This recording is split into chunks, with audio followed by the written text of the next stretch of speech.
Is anyone else out there like me that when something goes missing, you immediately blame someone else? Don't leave me hanging. Raise your hand or nod your head or have a little chuckle in the car if you're listening to this in the car.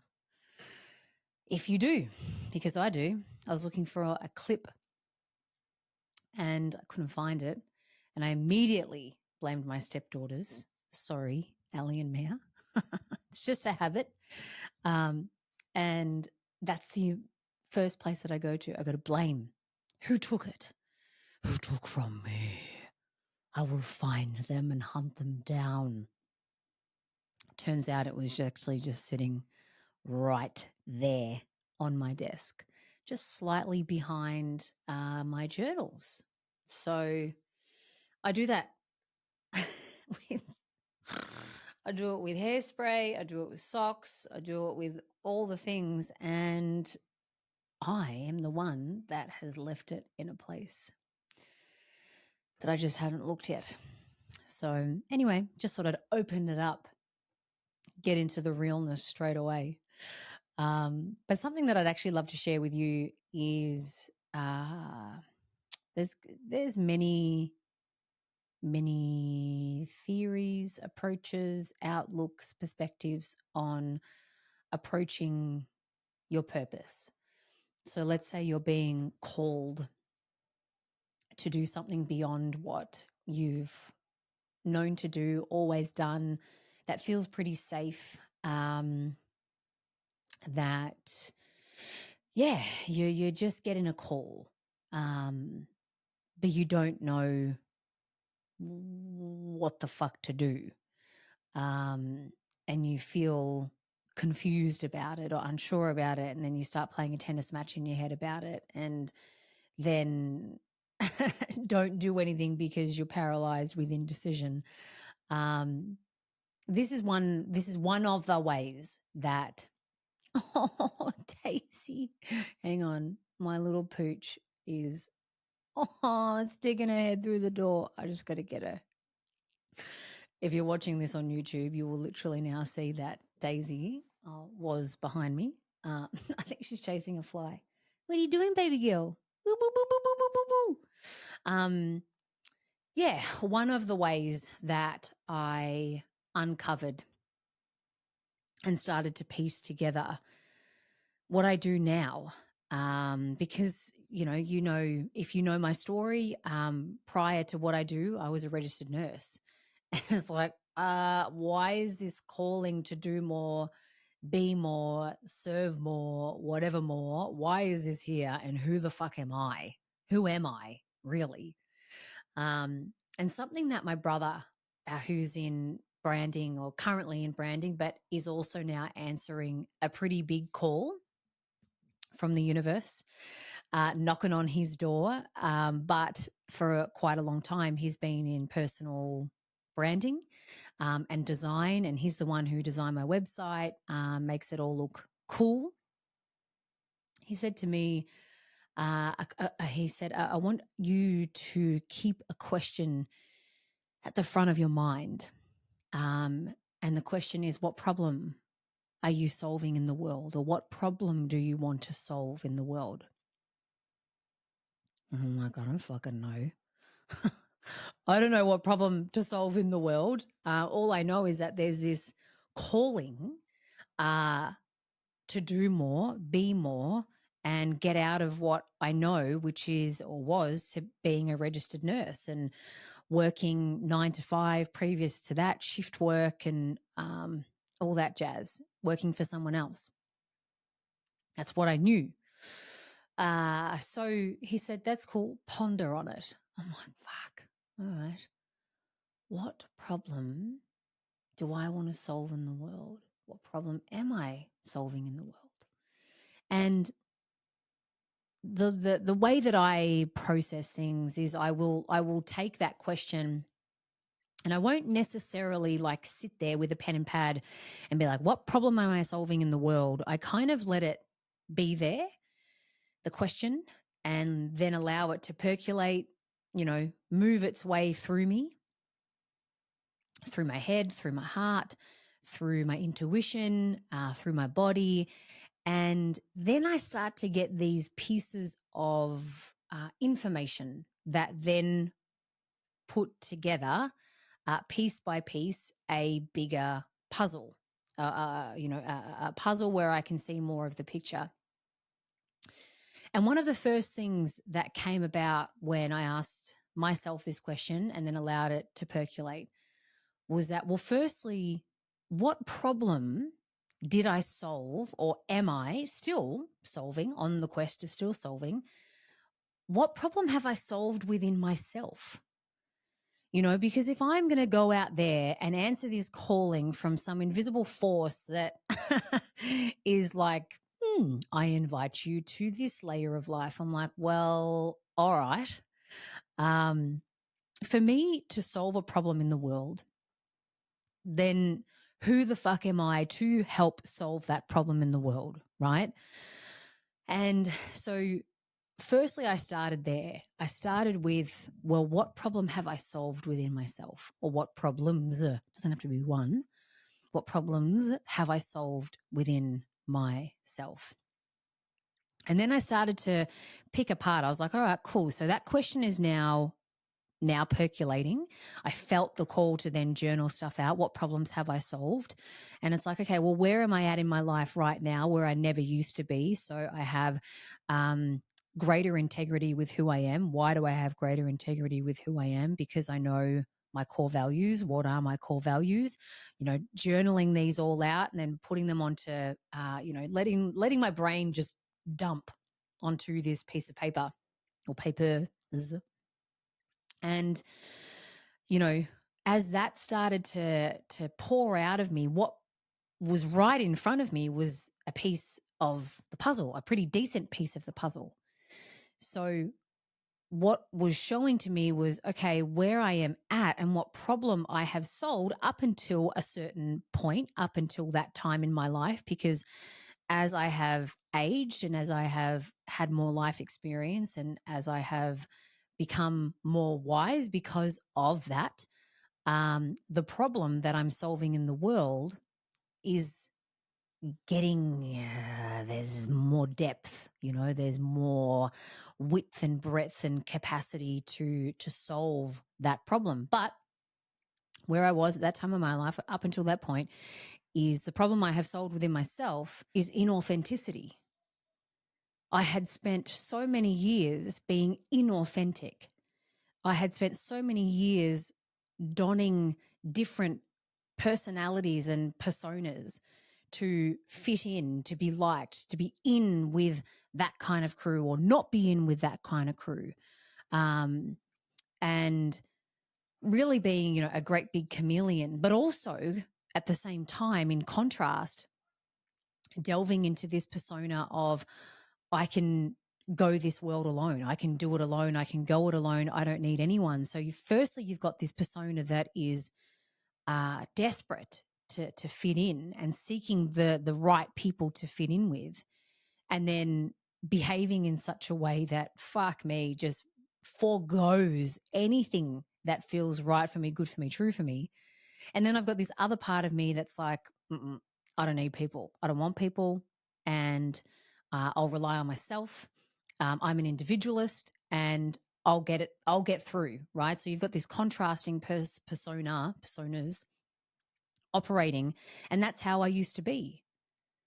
And learning to navigate that level of inauthenticity, coming up against situation after situation after situation of feeling ashamed of myself or feeling embarrassed with who I am or feeling embarrassed by the way that I behaved, and having to deal with that, having to deal with my own reflection and my eyes looking back at me going, wow, girlfriend, really? It's like the episode I did last week.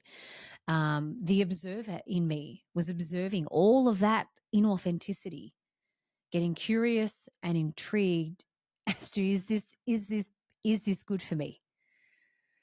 Is this right for me? Is this true for me? And if all the answers are no, no, no, this is not right for me, this is not true for me, this is not good for me, then the question is, well, what is? Miss Cat, Miss John, what is good for you? What is right for you? What is true for you? And in order to answer those questions, what do you need to do or not do to hear those answers? And so all of this stems from my bro's question: what problem are you solving in the world, or do you want to solve in the world? Or are you being called, because the universe was calling, picking up the phone going, hey, you put me on hold for a little while, but I would like to have a chat about you playing in this field of life. And I'm like, hang on. I just need to have a chat with a few people in my life, and then with myself, and then I'll put you off call waiting, and then we can chat. Let me just get some clarity before I say yes. Sometimes I did just say yes before getting clarity, and, you know, both ways work. But anyway, that's what came about with the question. And so as a result of him asking that, then asking myself, well, what problem have I solved within myself? I have resolved and solved inauthenticity. How did I do that? How did I do that? Well, firstly, who was I before? How did I behave? How did I respond? How did I show up? Who did I hurt? What was happening internally? What stories were happening internally? And as a result of that, what level of pain led me to not wanting to look at myself in the mirror and feeling embarrassed and ashamed and in hate of who I was? What led me to that? And then as a result of not wanting to feel that level of hate toward myself, what did I do? And whatever I did, which was either through, I went and got coaching, I went and did healings, I then went and did programs, I went and studied, I did my own practices, all of that. And what I did now becomes part of my tools that I lean on, tools that I tap into, tools that are now part of me. And that then has led to this cat, a cat that knows her values, that may feel really uncomfortable in certain situations where old persona, either, you know, chameleon cat or fuck you, I can do my life on my own, thanks very much, when she might want to rear her head or heads, I would get really uncomfortable. Those personas would want to overtake, and then I would apply the tools that I had learned.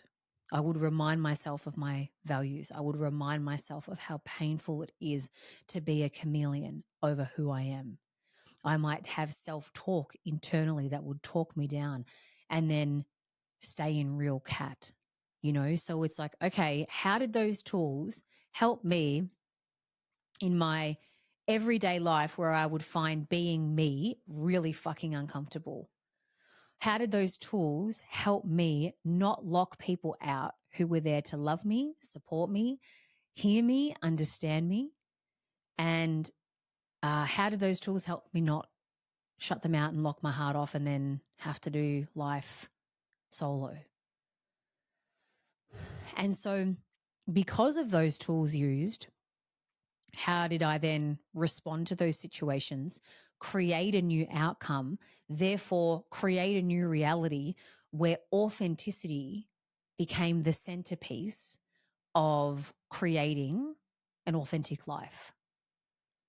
Right? Now that's like, if you look at it, that is a really, and I know it's, in depth, and you're going to have to mine your life and mine your story and mine your experiences. But if you are called to do some type of work that serves a great purpose for humanity, for the planet, for the species of the planet, then you will probably have a period of time, and a continued period of time, where imposter syndrome will be like, well, who the fuck are you? What authority do you have? What experience do you have? And so those questions, yes, are impostery, but they're also a great invitation for you to go, let me take a look, actually. There'll come a point where you don't need to take a look, because you'll be like, bro, imposter, I know this. But if you are at the very beginning, imposter will be really impostery, you know? So that is where you go, cool. Thanks for your asshole tone in the way you're saying, who are you? What authority do you have? What experience have you got in this? And I will neutralize your tone, take those questions, look back over my life, journal it out, write it out, pen, paper, get real with pen and paper, you know? Fuck, I love my journals. I've got pen and paper everywhere. I don't know how many journals I have, although I am pretty good at the moment. I only have one going, and I love it. And I especially love, like, 2 years later when I come back to that journal, I'm like, look who I was back then. The way I thought, the way I processed, the insights that came up that now I get to live in the life that version of Kat has brought about. Like, journal and pen, very, very good. Get it out. Mine your life. Mine your experiences, and then the tools that you experienced and adopted in order to solve whatever problem you experienced. Then you might start to have a little bit of like, oh, all right, okay. Well, if that's the problem I've solved within myself, and if I use myself as an example, I solve the problem within me of inauthenticity. Here's how I was before. Here's the fucking pain that I endured, self-made, over and over and over and over again, thanks to these personas that I had. What did I do to shift inauthenticity into authenticity? How did I then apply that into my everyday life? And then now, where are things as a result of that? So if I've done that in my own life, and then I can ask myself the question again, what problem do I want to solve in the world? The problem that I want to solve in the world is inauthenticity, because inauthenticity leads to deep suffering, deep suffering. We make choices, we take actions, and we behave in such ways that have nothing to do with who we really fucking are. That is a problem that I want to solve in the world, because inauthenticity can lead to a life of pain, a life of suffering, a marriage that is not for me, a life that is not for me, a human that I have to look back into the eyes of every night and say, that's not me. That's the problem I want to solve in the world. Because when people solve that problem, and I can help them with that, of inauthenticity to being their real self, their real authentic essence. Can you imagine where their choices will be coming from, where their yeses will be coming from, and where their nos will be coming from, where their behaviors will be coming from, and the impact that that will have on their children if they have children, on their relationship if they're in a relationship, on the people around them and their life, their trajectory. That's a fucking problem that I'm prepared to solve in the world. So you know what, universe? Cheers. I'll answer the call. And I'll go on one big giant fucking roller coaster ride as I do it. But that's the problem that I'm prepared to solve in the world. So I want you to listen to this podcast using the framework that I have shared and my experience.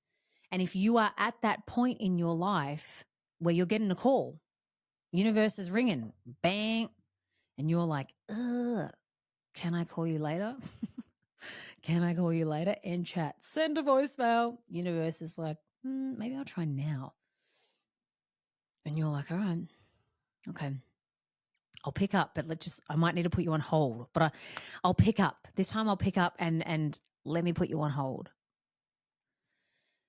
And if then you go into a head fuckery about what am I meant to do in the world?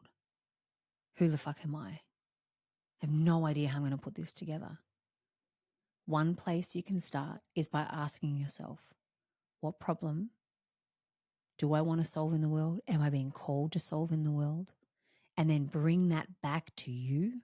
What problems have I solved in the world? What is the theme of that? For me, it was inauthenticity. And then what that leads to. So take it in, ask that question, mine your life, mine your experiences, and how you move through that. And then how life is different from that perspective. This is not to say that all your areas of your life are going to be tip-top fantastic. Doesn't mean that, right? I've solved the problem of inauthenticity.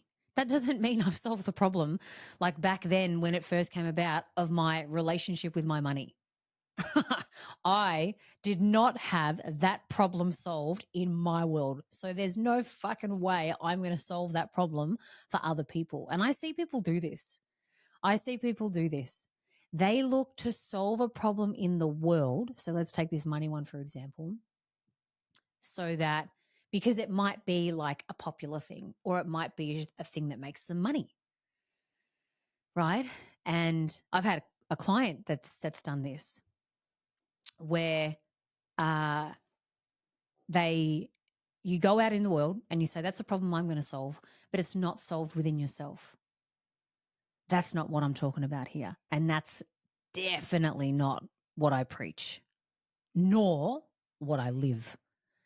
And that's the cool thing about authenticity. I believe that authenticity is our willingness to be real and honest with ourselves. Because when we can be real and honest with others and our lives and be fucking cool with it. You know? So I can say back then, cool, I've solved the problem of inauthenticity. I have not solved the problem of my relationship with money. Back then, when this came about, I was single. I have not solved the problem of getting out of my relational patterns. So you know what? I'm not going to solve the problem of being a relationship coach, even though that might make me a fuck ton of money. I'm not going to put myself out there as a money coach when I haven't done it myself, you know? Or if I'm so unwell in my health, right? If you're a smoker or whatever, and you're out there preaching well-being and, you know, take your deep breaths and whatever else, like that, you're going to feel fucking yuck about that. That's why I say, look at the problems that you have solved and that you've really fucking got a good thread of nailing it. Maybe not to perfection. Like I said, I'm still solving the problem because it's a continued journey in myself of inauthenticity, because it's going to flare up. Those personas don't just die and go like, oh, cool, Kat's authentic, we don't need to be here anymore. Bullshit. The bigger my dreams get, the bigger my audience get, those personas go, oh, we need to flare up again. Oh, and I need to get deep into my tools. I need to land back in my body. I might need to see my kinesiologist. I might need to, whatever it may be, to stay close to the real cat, you know? So we just get better at solving the problem. We get better at solving the problem as we age, as we grow, as we get wiser. Anyway, that is where I am going to put my 2 cents into the arena of discovering your purpose when you're getting the call from the universe, when you're like, I don't know what the fuck to do. That's where you can begin.